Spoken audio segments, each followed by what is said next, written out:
سەرەتای دەست بەکاربوونم لە هونەری کاریکاتێر دەگەڕێتەوە بۆ ساڵی 90ەکان کە ئەو کات لە چەندین ڕۆژنامە کارەکانم بڵاو دەکردەوە. پاش دابڕانێک ئەوزارە لە ڕێگەی سوسیال میدیاوە کارەکانم بڵاو دەکردەوە لە وێبسایتە کوردیەکان پێش ئەوەی تۆڕەکانی کۆمەڵایەتی دەست بەکار بن لە ئەنتەرنێتی نوێ. چوارەمین پێشانگای کاریکاتێری تایبەتم بە ناونیشانی ژیان لە سەردەمی تەکنەلۆژیادا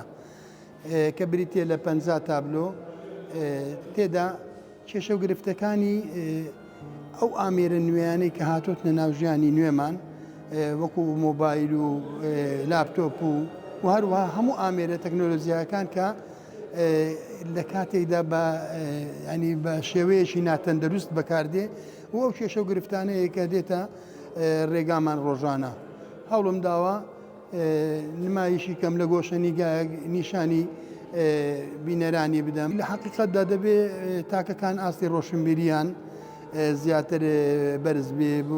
بزانن کە ئەو ئامێرانە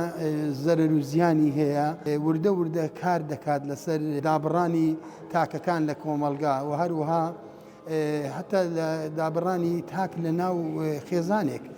کە دەبێتە هۆی ئەوەی منداڵ دوورکەوێتەوە لە دایک و باوکی تۆگە بتوێ پەیوەندی کۆمەڵایەتی بەهێز بکەی مەفروزە شکل و شێوە دیار بێ بتوانێت ئەو کەسێ بەرامبەر بناسێ بزانێت تۆ چی یاخود شێوە و ڕوخسارت چۆنە ئایا ئاستی ڕۆشنبیری چەنە.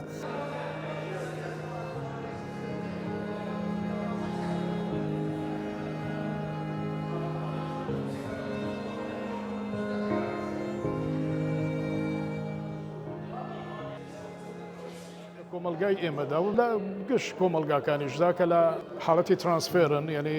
تێپەر دەبن لە قۆناغێکەوە بۆ قۆناغێکی دیکە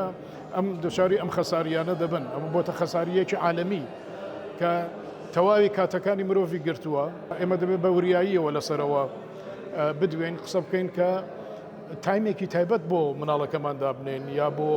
فێربوونی خۆمان حتا ئەو کاتانێک کە خۆمان دەمانەوە ئێمە دەتوانین سوودی لێوەربگرین وەکو شتێکی باش و دەتوانێت خەساری خۆشی ببێت. بەڵام ئەگە بە وریاییەوە بۆی چووی دەتوانانی سوودی باشتری لێوەربگرین. هەر حکوومەتێک دەسەڵاتی بەسەر سوسیال میدیادا بوو یعنی دەسەڵاتی بەسەر عالەمدا هەیە بەسەر جەهاندا هەیە. ئەوڕۆ ئەمریکا و وڵاتانی زلهێز ئەو دەسەڵاتیان پەیدا کردووە کە بێتە ناو ژووری ماڵەکەتەوە یعنی ئیدی شتی شاراوە نەماوە شتی نەهێنی نەماوە لەبەرەوە ئەمە شتێکی زۆر سامناکە خەتەرناکە و ئەمە دەبێ ئاگامان لە کۆمەلگای خۆمان بێ.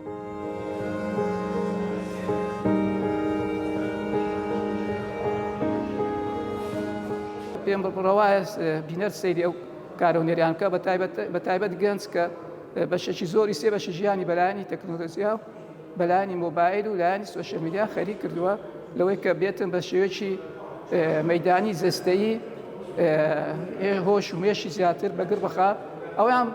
معنای وە نییە پشوێ خێو بەکارێنێ بەڵام لایەنە سوودەکانی و لایەنە گرنگەکانی بەکاربێنێ